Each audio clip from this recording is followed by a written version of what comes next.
Good morning, everyone. Welcome to February 6th. Jeez. And it's Tuesday.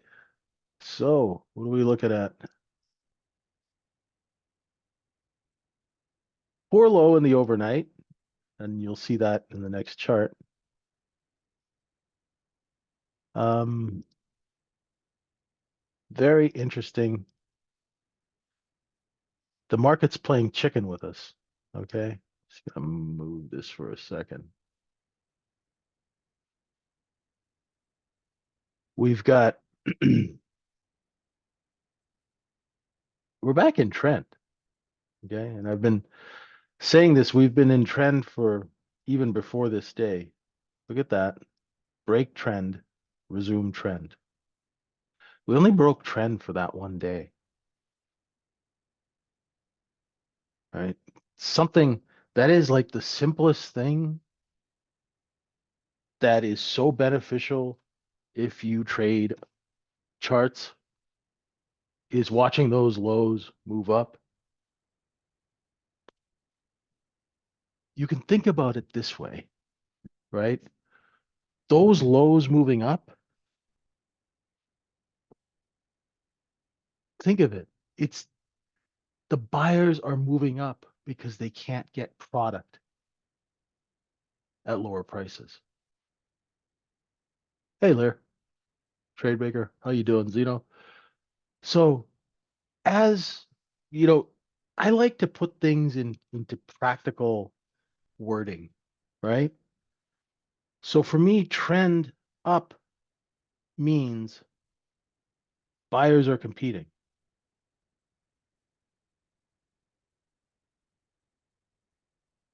Sellers are in control because they get to set the price.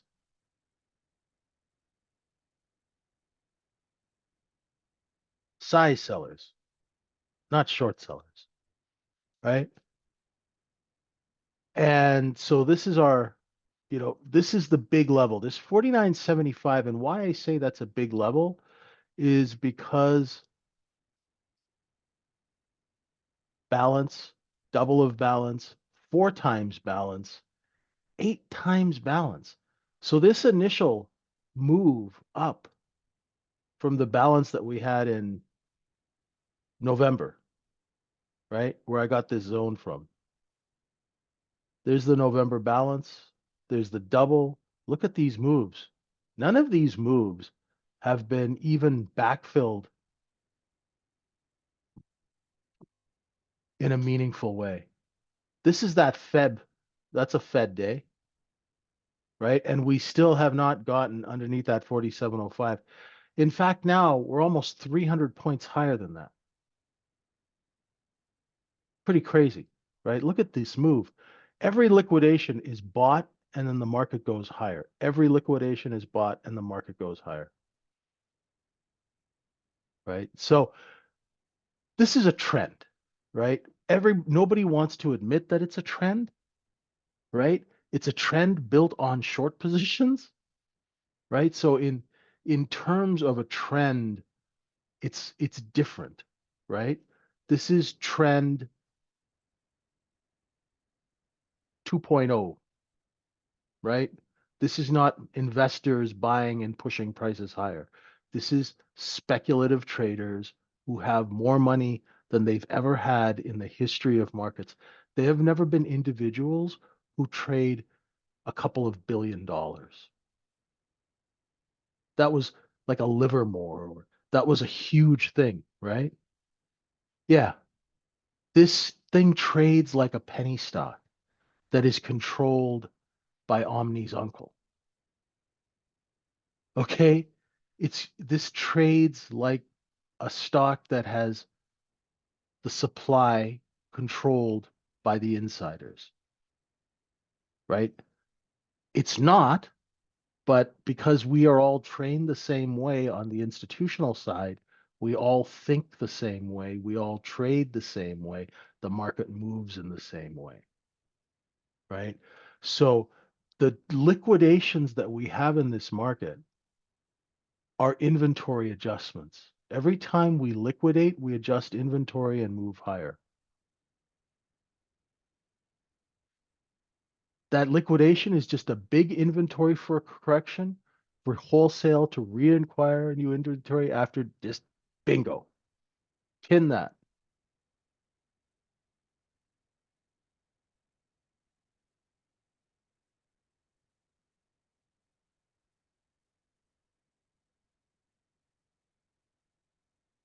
And that's exactly what happened after COVID, but on a larger time frame and on a much bigger scale,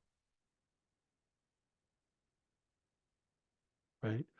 So that's why this market keeps just going higher and higher and higher. And now we're at all-time highs.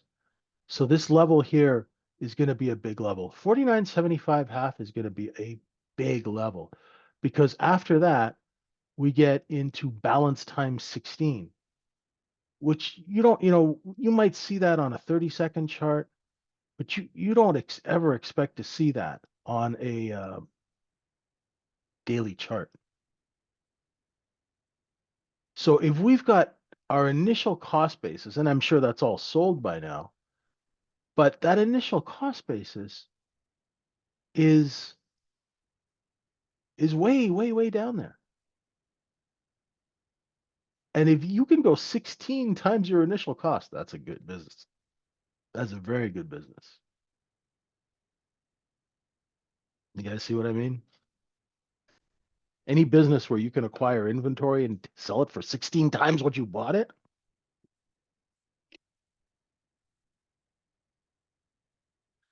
as Cat Williams would say, that's magical.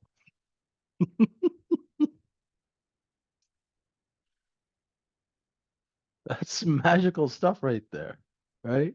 Who wouldn't operate a business where you could buy stuff and sell it at even making double your money is good. So far, the sky hook is sticking, Raj. So far, that sky hook is stuck. The sky hook my fine feathered friend is talking about is this level here. It's insane. The amount of money out there. You ever watch the movie A Perfect Murder? Michael Douglas and that, what's her name? Paltrow lady, right? He's like a currency trader who's lost like a couple $100 million. And she's like, but we don't have any money. And he's like, oh, don't worry about it. There's a sea of money out there. There's like an ocean of money out there. It's so vast, you can't even picture it. So that is the spike of Thursday of last week that threw the market up here. And so far, it has not broken that spike. Now, today is settlement.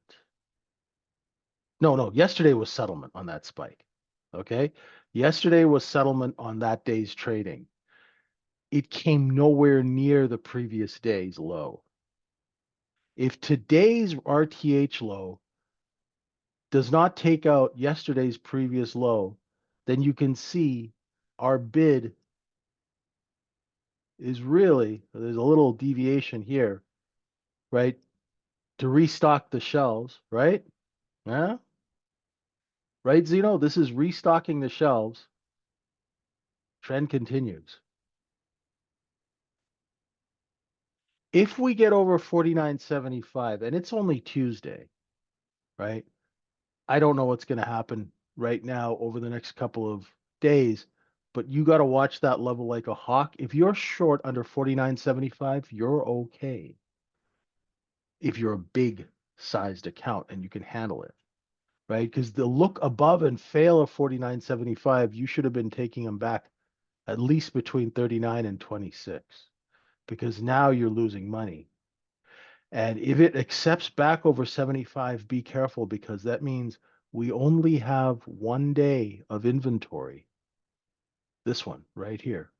We only have this little bit of inventory over 49.75. Now, again, we get into buying retention. What is the percentage of people who bought that day above 49.75? What is the percentage that sold out? And what is the percentage that held? Because when you get back over 49.75, if this is like 60% buying retention of that volume, be careful because we're going to break 5,000. And can you imagine how many stops are above 5,000? People who are short using 5,000 as a stop, right? Because I'm sure there are. Yeah. And that'll be used not only as a number, some people will come in and start buying after 5K. Some people will get stopped out after 5K or start buying back. So just think about that, you larger term accounts, okay? Those are your warning levels. Now, you are not going to be surprised if something happens, right? You'll know what to expect, right? Because if we break 5,000, there's nothing to sell into it, right? So I'm kind of hoping maybe we do a look above 5,000 and fail. That would be nice, right? That would be good, right? Or a little bit of selling here and take out these lows, but until we take out these lows, this thing is not to be shorted lightly, right? Hit and run shorts, great. No problem, right? Oh, good, we're filling in some single prints, right? Now, where is where's your position? Your position in the overnight is the value area. So your position in the overnight is down here. That's also the position of yesterday. Time and volume, time and volume, right? So your position is right here. We are above the position. So what is the goal of business? To take inventory at this cost basis and sell it up here for profit. Okay? Whatever chart you're looking at, there's your volume. There's your volume. Let's go make some money. Right? Remember the song? You got the looks, I got the brains. Let's go make lots of money. Right? Remember that song? The 80s?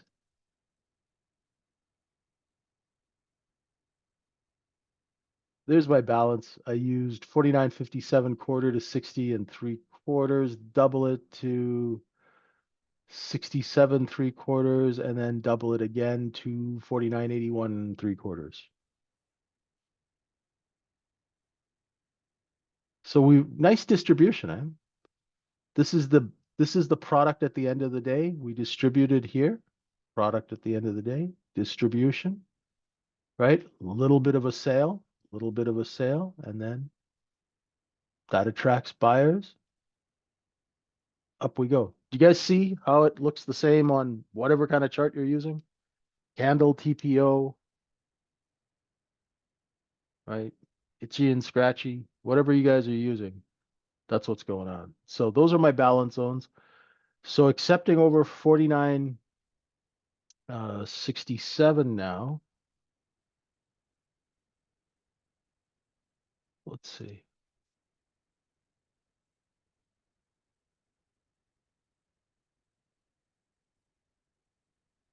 Always looking for inventory corrections.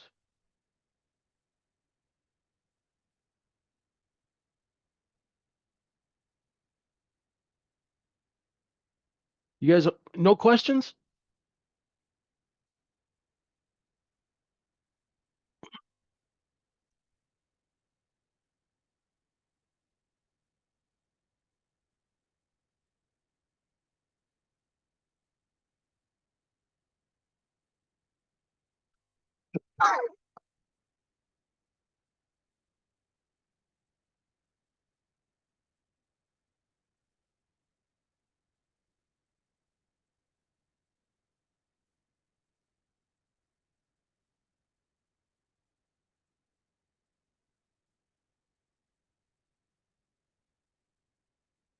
Who would be selling over 5K?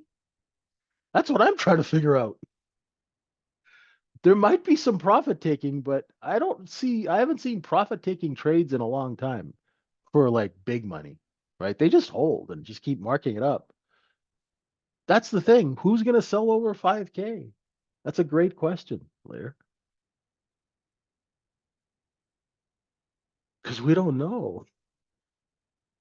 That's the thing about price exploration. That's why I hate trading trend because when you get up to certain levels, it's just like, you know, it's like the opposite like of yeah, it's like going into space, right? What's out there?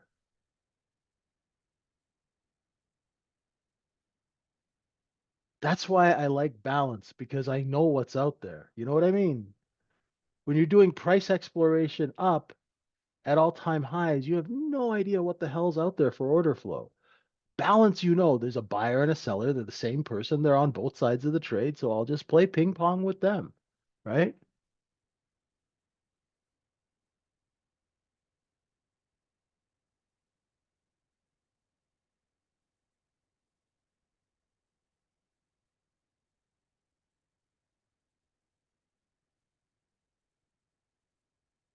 It gets very unpredictable, right? Because you'll be like happily going on, sitting in a long, and then all of a sudden a seller will show up and kaboom, take it down. Like yesterday in M period. M period and M period, they just bullied the thing down to try and shake loose some cheap product.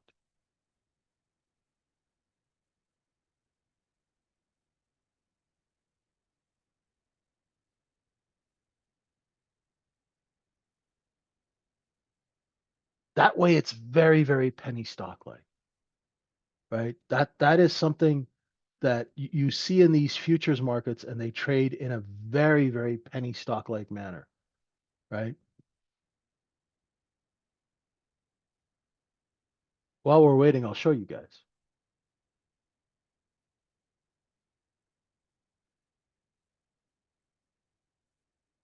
right? Here's that move yesterday, right? This move, everyone who was happily long here and it looked like it was trending up, right? All of a sudden, kapow, right? And then that deep flush down to 49.38 and then boom, right? That's very, very, this, it does two things. Number one, it shakes out a lot of a good percentage of these people get stopped out, right? So it cleans. And number two, people short it down here. Why do you think it's doing this morning? Right? Because people initiated short here underneath 49.59. That's why the market can't get underneath 49.59 because there's short sellers that are buying. You guys see that?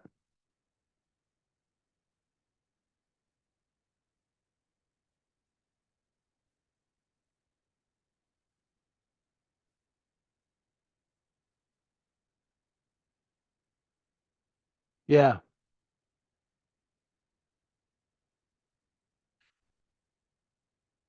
So this is what you need to look for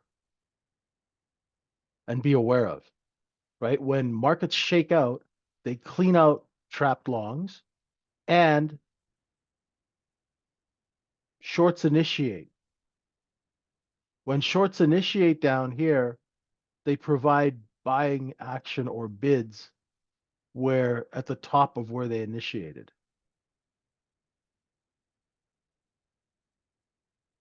And if you see in trading, if you see, you see that, right? It's usually a quick, what do you guys call it? A V, right? That's why you don't even need single prints or TPO to tell you that that's where the bid is from the shorts for those 1, 2, 3, 4, 5 half-hour periods, because this is a half-hour candle chart. So for all of this time, the shorts are sitting there and buying. They run out of supply, they push the bid higher, right? Push the bid higher, right? When the bid moves higher, it means that buyers are competing. That's all.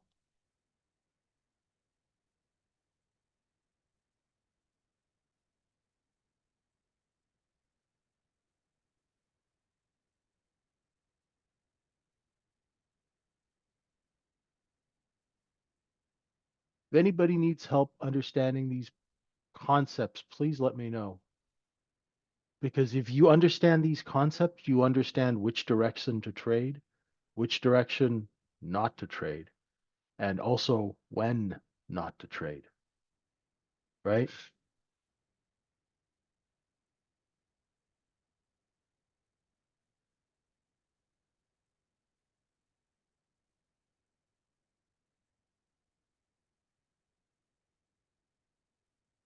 That's why we have setups, right? Because when we understand direction, the setup gives us a mechanical, repeatable process on how to initiate, right? Which has to do with the business, not some crazy pie in the sky theory.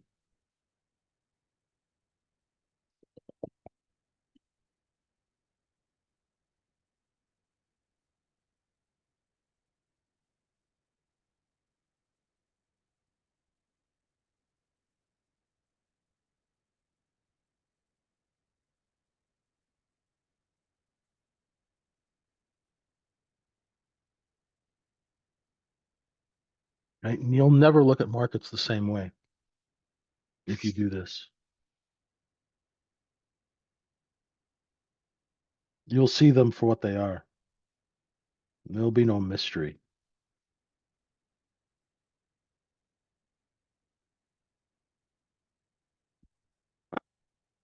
I don't think so, Fleer, until we start breaking trend. And remember, when we do break trend, it's to adjust inventory, right?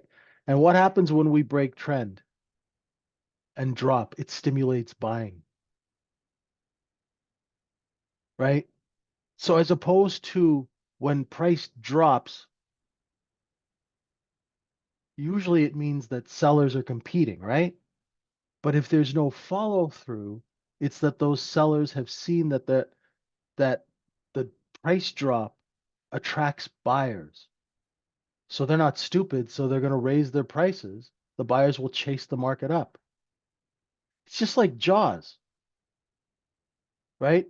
When we drop price, it's like throwing a bunch of like fish guts into the water. The sharks come running, right? If you want to think about it that way. Until that phenomena stops happening, right? There's no reason to put on a big short position. That's we're still in the front side of the move. You guys get that? We're still in the front side of this move. There are inventory corrections which are shortable. Yes, that I'm not saying don't short these, but don't get into a thing where we're not going to make 5,000 and it's got to go to 1,800. So I'm going to just keep shorting and adding and shorting and adding, right? So that's the problem. We need the backside of this move to happen, right? We need this to happen, right? When you short this, you always get stopped out. You want to short the back end of it and then use that as your stop, right? Short the back end of it, use that as your stop. The back end, use that as your stop. That's where the sellers are engaging. If the sellers don't engage where your stop is, there's no reason for you to be short. Can you dig it? Right? If sellers are not engaging where your stop is, why in the hell would you be short? Does that make sense?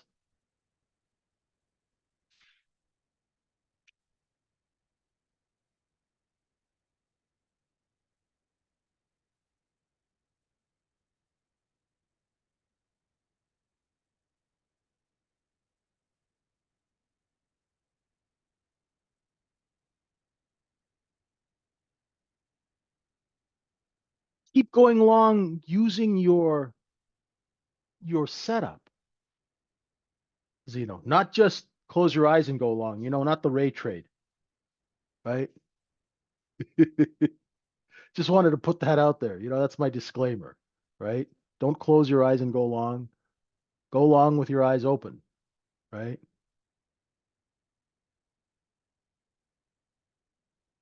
Yeah, that's what everybody says, S&P. Let me ask you something, S&P. By the time people notice the price is going down, it may be too late to get in. That's the beautiful thing of shorting the back end of the move. And let me ask you a question, S&P. Are you trading 5,000 contracts, 1,000 contracts? I'm not. So I don't need to be the first guy in the door to take that liquidity, to take advantage of that. If I'm trading 5 or 10 contracts, it's never too late to get in on the backside of a move. I know that sounds outlandish, but if you watch what I'm saying over time, you'll notice that it works. You should feel like you're coming in late. The trade should feel, all the really good trades feel like you're late.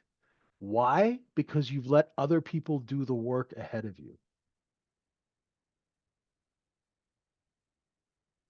You let the large traders do the work and work out price, and then you let the trade work for you, right? This is why what what S&P is saying, this is an amazingly true statement. Why? Because it gets people trapped short,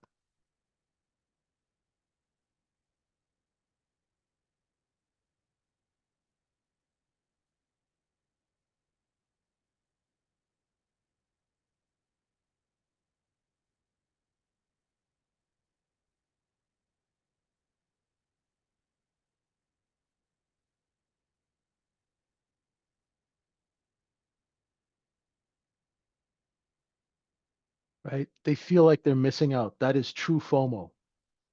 Too late to get in. There might not be enough hamburgers. And that, when you start thinking like that, then you know that you need to check yourself, right? You need to check yourself because that's how people get trapped short. The only reason I know this is I spent over 20 years of my life trapping people short. So I kind of understand how short sellers think because I've made my clients hundreds of millions of dollars off of the backs of short sellers, right? Let me be perfectly honest about it. It's not something that I talk about lightly. It's it's my specialty is creating short positions,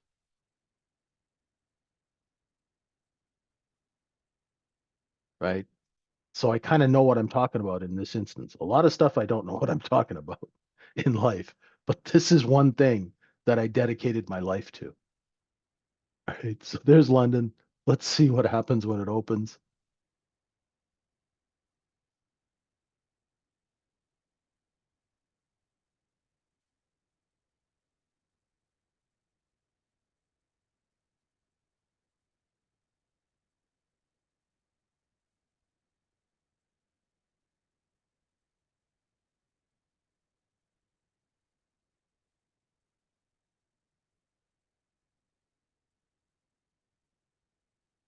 Yeah,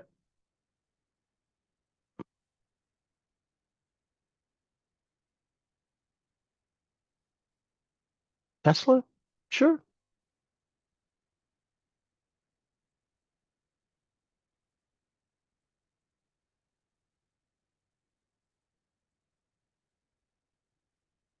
No problem.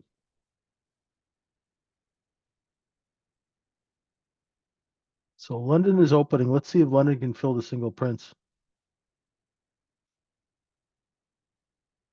Tight distribution balance.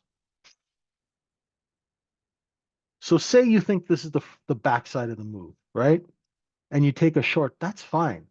If you're shorting underneath that overnight high, well, just put your stop above it. And if the market can offer underneath 47, 49.67 and three quarters, then you can stay short and see if it gets to VWAP.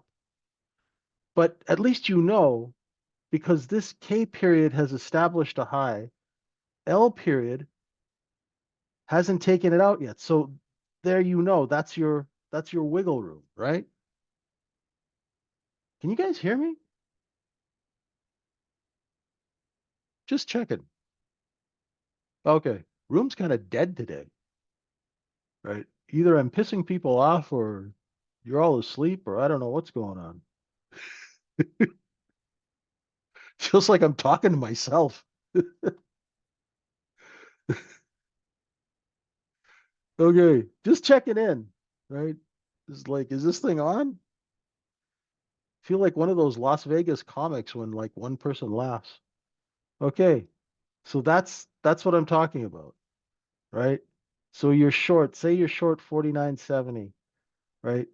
Well, you don't really want to spend any more on your stop than that because there may be a seller at value area high, but you don't know, right? Oh, that's why you're so quiet. You got the flu? Yeah, that's a rough one. There's an ugly one going around.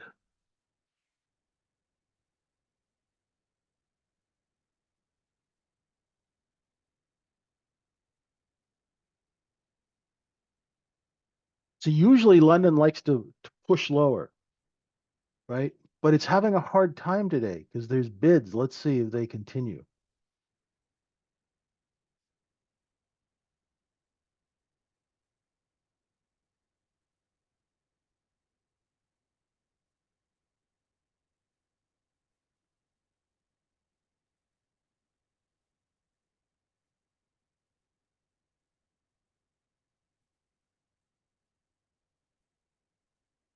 Where's the seller? He's selling, mad. He's selling, but he's selling quietly. Or they are selling quietly. Why would you sell quietly? Because it's 3 a.m. and you don't want to drive the buyers away. So who are the buyers? The buyers are trap shorts. Why must you sell quietly to trap shorts? Because as soon as trap shorts know that you have size to sell, they're going to try and take advantage of you.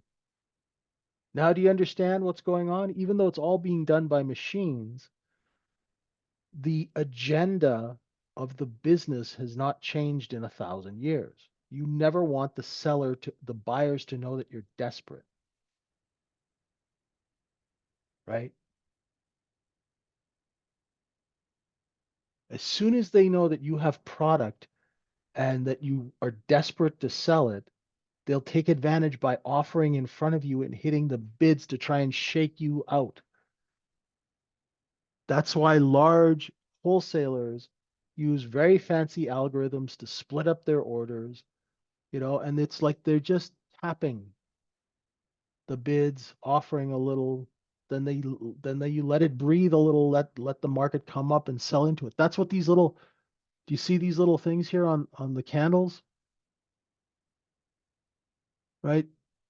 So you sell into the buying and then you stop and then you let it breathe and then you sell into it and then you let it breathe and then you sell into it. This is how you distribute. You see that? And that's how you keep it going long, right? If you just come out and go, I had 100,000 contracts, everyone it'll just go like that.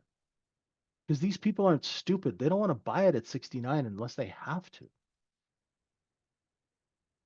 right? See that? There it is right there. So now you know what you're looking at. Because when you first start trading futures and you're looking at these charts, it looks like a bunch of random movement, but there's absolutely nothing random about it. Here, watch this. Let's see if we can fill these singles. Look how it stops trading, right? The market absolutely just totally stops trading. Look how slow the tape moves. Look, it stopped. There's some trades filling the singles, right? Little competition.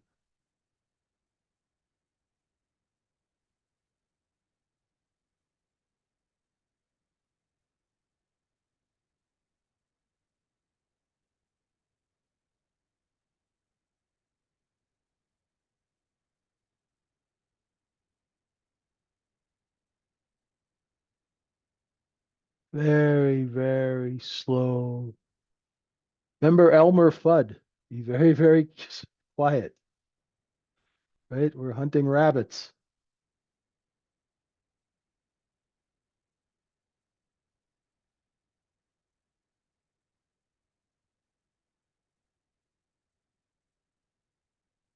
Is there a big volume node there? There is. There is. You're right, Ralphie. There is a cost basis right there. Right? So it's basically it's a negotiation. It's not really that they don't know what to do, but there's not enough new people coming in to sucker in to move with your stuff. So you got to go back and forth with the locals right now. Right? Hey, John. So that's what's going on here. It's like, I want to buy some. I got some for sale. I don't want to pay that. Okay, how about a tick lower? Ah, okay, fine. Right? And then you see somebody else come in. Oh, maybe I'm going to raise my price. That's what's going on here, right? As they distribute.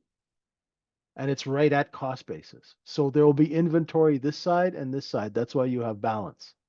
Because this is the cost basis that Ralph is talking about. And there'll be players who have cost basis on both sides. And they'll just back and forth.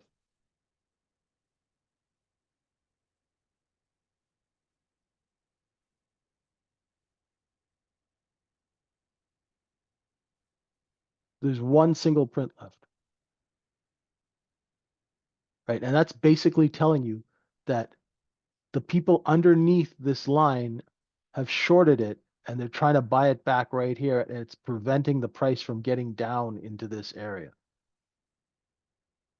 That's, so you can see the low of that candle and that standard deviation are not touching. That is basically that. That's where the buyers are parked there. And as soon as the product comes in there, they rush into the store to get it.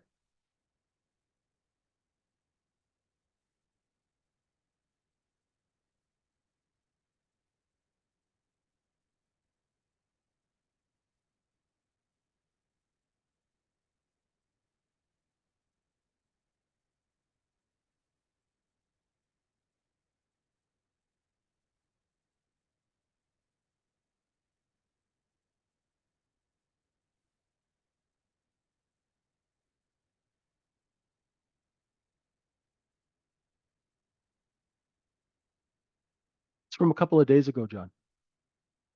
Remember? It's from here.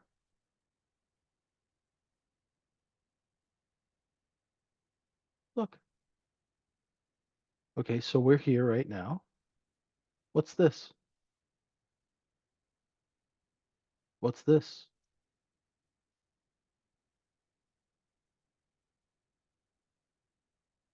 This is why TPO charts are important because they help you identify cost basis immediately.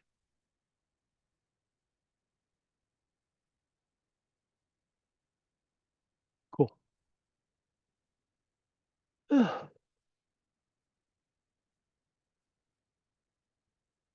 Ah, filled the single prints. Beautiful. Nice.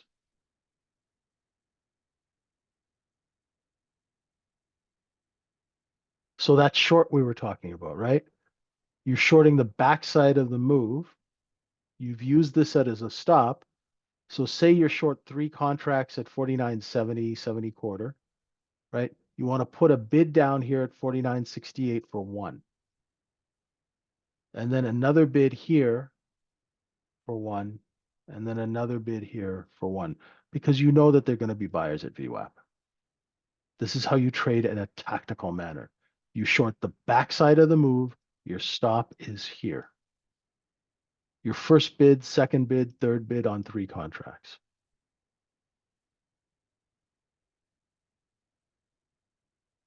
Does everybody see why that trade, you take that trade? Do you understand the mechanics and the business behind why you would take that trade and why it's a trade setup? It's not a traditional look above and fail. That's how you trade a look above and fail of a level that you're watching, right? So your risk is tight, right? Your risk is not a 6 point stop or a 5 point stop.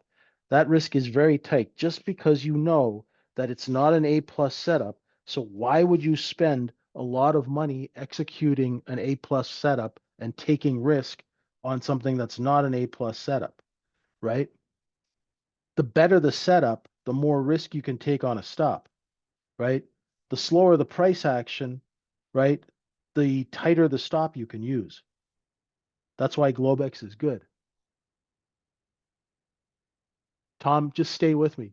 This, like I said, this is not a traditional look at below and fail. See, Tom, I tell people to wait for the traditional look below and look above and fail, okay? Or the look below and fail. But they don't listen to me and they trade anyway. So what I do is I try and make this practical because I understand that people don't listen to you when you tell them to do something, right? So if they're going to do it, I'm going to, like, if you're going to do drugs, let me supervise you, right? Do you see my psychology here? Right? Because as soon as you tell someone not to take a trade, they will automatically take the trade just to prove you wrong or whatever they're going in their head. I've seen it. If I had a nickel for every time that I told somebody not to do something and they went and did it, I would never have to work again in my life. We used to use value area high as a level. It's less predictable now, Raj. That's the problem because sometimes these things change, right? So that's why I would just use a couple of ticks.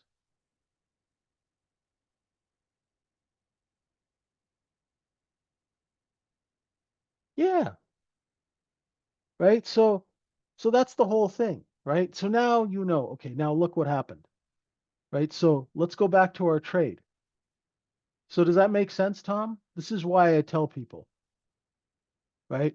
I know they're going to trade, right? This isn't a traditional look above and fail. A look above and fail is looking above and then shorting under here, but nobody wants to wait because they got stuff to do, right? So they're going to short it. So instead of shorting it here, wait till it establishes and does this to a level. At least you've got some reference. Here you got no reference when it's trending. Here you see distribution, so you say, oh, there might be you know what? After a move higher, you see distribution. You shouldn't try and short this move. This is where people get stopped out. Wait for the distribution. Once you know they're distributing, they might have a little flash sale where I can make some money shorting the backfill, right? That is the business reasoning behind initiating the transaction, right? So if you're going to initiate a transaction, it has to be built on a sound business principle. This one is sellers are competing because distribution is kind of getting tired, right? Distribution, we need something to bring in people. So what happens? They drop price, it brings buyers in right there. So if you're still short and you see that, then you know to cover your short, right? Or if you're a larger trader, you can add to your short and then start cutting your size if it takes out 71, depending on the type of trader you are. If you're a trader that freezes and hasn't got the experience yet to manage a position, get out of the trade,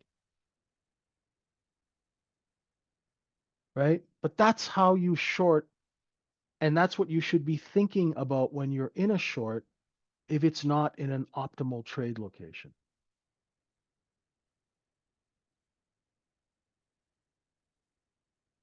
Yeah, it's still 2 points. Do you know how many traders would give a finger to make 2 points a day because they're losing like $300-400 a day for years? There's a lot, right? I've been one of them. I would rather take 2 points a day over losing $300 a day any day,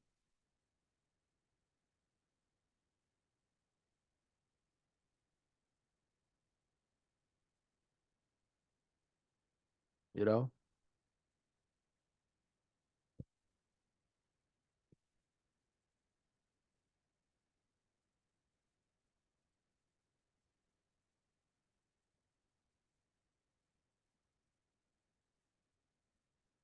See, the thing is, once you make 2 points, you can size that up to 5 contracts.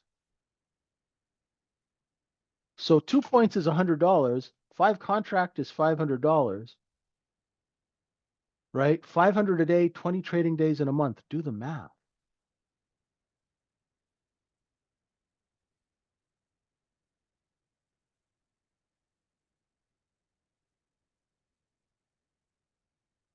It's not bad.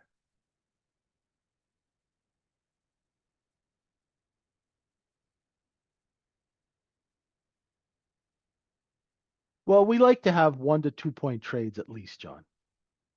When you're learning, it's not going to happen at once, right? The more comfortable you get taking your setup and gaining that experience, then of course, you know, it it it will expand.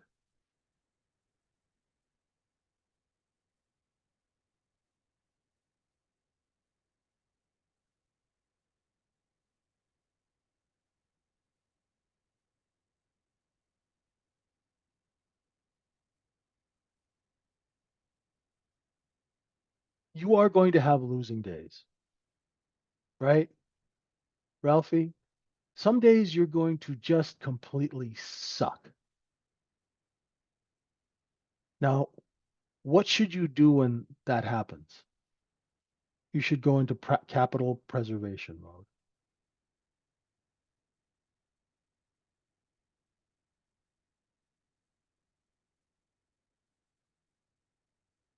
Yeah, exactly.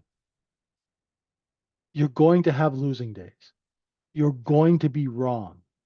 When you're learning, you're going to be wrong a lot, right? When you're learning this business, you are going to be wrong so many times. You better fricking get used to it, right? And you better get used to the fact that you're not going to instantly make money. And that consistency, even to make 2 points a day, is your goal,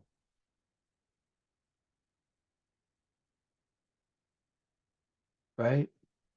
But that's what people don't do because they're always thinking, I got to make money. I'm sitting in front of this screen.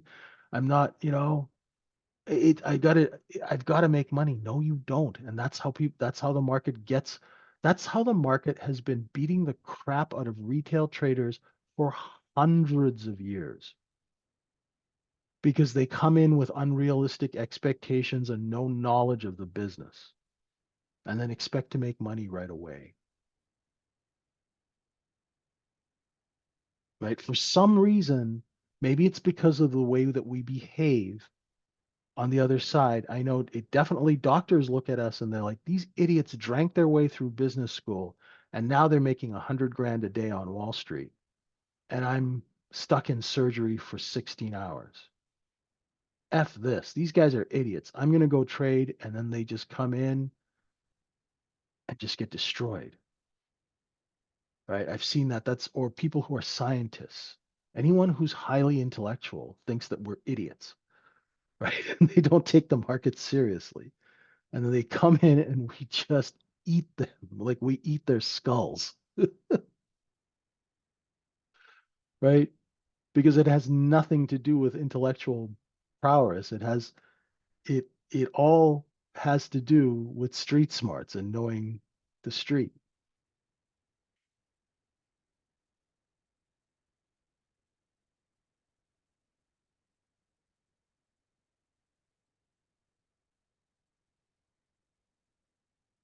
There's no other business where you go into and just expect to make money. You don't walk into an operating theater and say, I'm going to do some heart surgeries for some quick cash. No, brother, you are not the person I'm talking about. We have lots of them.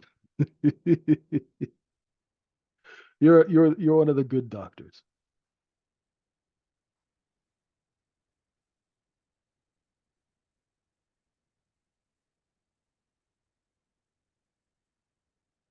And pros don't always win. Lear is very true. Pros don't always win. They survive their mistakes because they have people who are in charge of managing their risk. Do you realize when you work for a brokerage firm, Your risk is not in your hands. There is somebody above you in the food chain who is managing your risk and will take trades away from you if you're screwing them up. Because otherwise, any one moron can take down an entire brokerage firm. That's why they have something called risk management. So it's very different. We have to be our own risk management. And as soon as you say the words risk management, everybody falls asleep. I know I used to.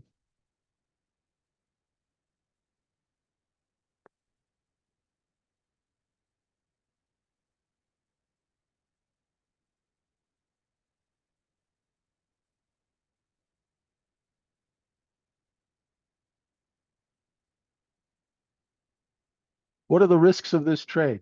Risks? Just shut up. Hold my beer.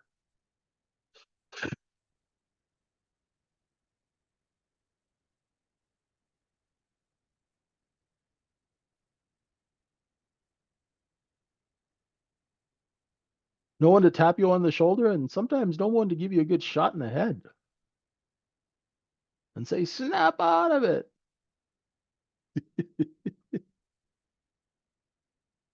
We got to do that for ourselves.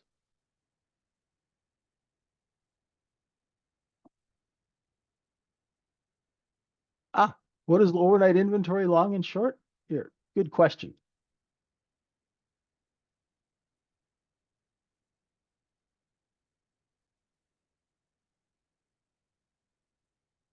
So here is an overnight session, right? There's the close of the previous day. 70% of the inventory, which is the value area, is underneath the close, at least 70%, maybe 75, 80. So that means overnight inventory is, say, 75% short because it's underneath the close. If the inventory is above the close, it's long. Why is that important? Because if it's below the close, there's a good chance, 60 to 70% chance that it'll correct upwards. If it doesn't, it tells you that the sellers here are competing and pushing price down.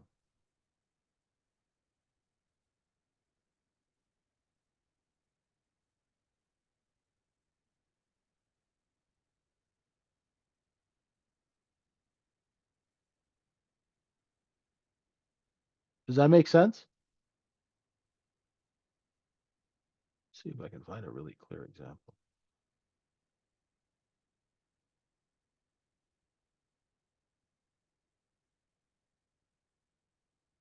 Hey, S&P, does that make sense? Is he there? Let me know.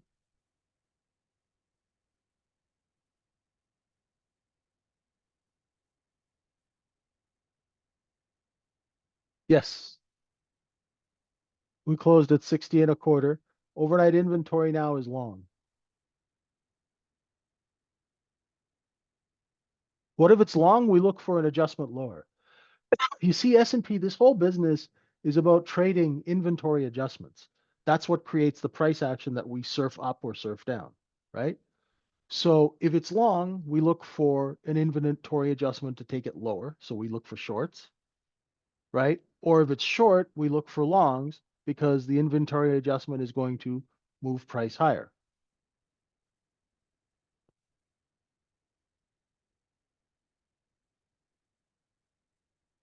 Because price movement that we trade, look above and fail, look below and fail, those are based on when inventory adjusts, we're Johnny on the spot to take advantage of that. So if we know that inventory is long, it could adjust lower. We can look for shorts or wait until the short is done and then look for a responsive long, hence the look below and fail, or the reverse.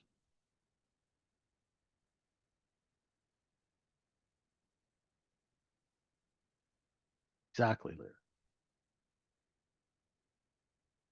And when markets don't do what you think they're going to do, like say inventory is long and it does not adjust lower, now it tells you something.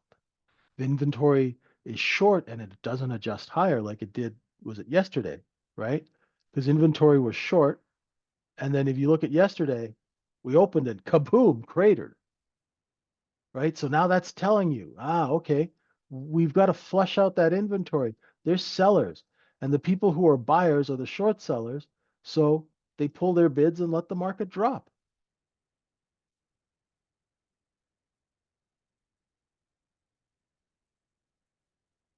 Because yesterday's overnight was a B profile with that 45-degree angle, short inventory, and it did not matter a damn. The thing just dropped like a stone. That tells you something. If you're a look below and fail trader, that tells you not just to let it keep looking. Does that make sense?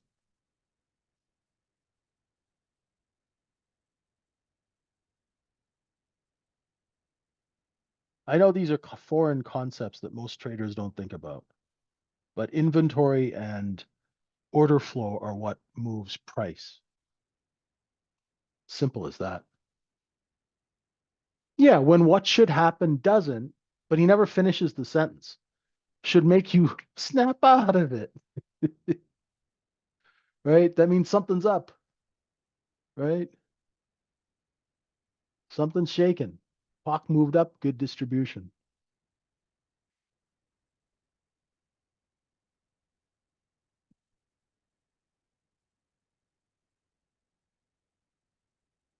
And now let's see if we can come down, get back to this point of control in this area here. Lower stops are the J low.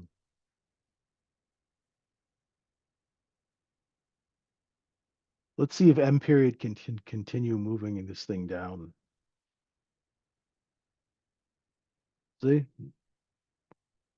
Or do we have another little fire sale that's going to bring in buyers? Don't know yet. I know that there are bids here.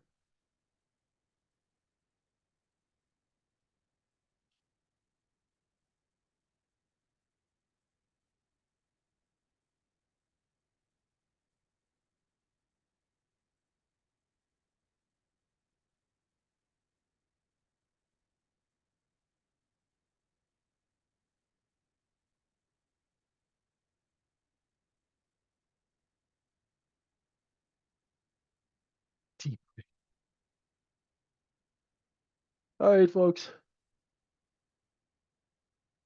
get some sleep. It's going to be a long week. I can see you guys are tired already. Get some sleep. I'll see you guys at RTH. Stay out of trouble. Bye for now.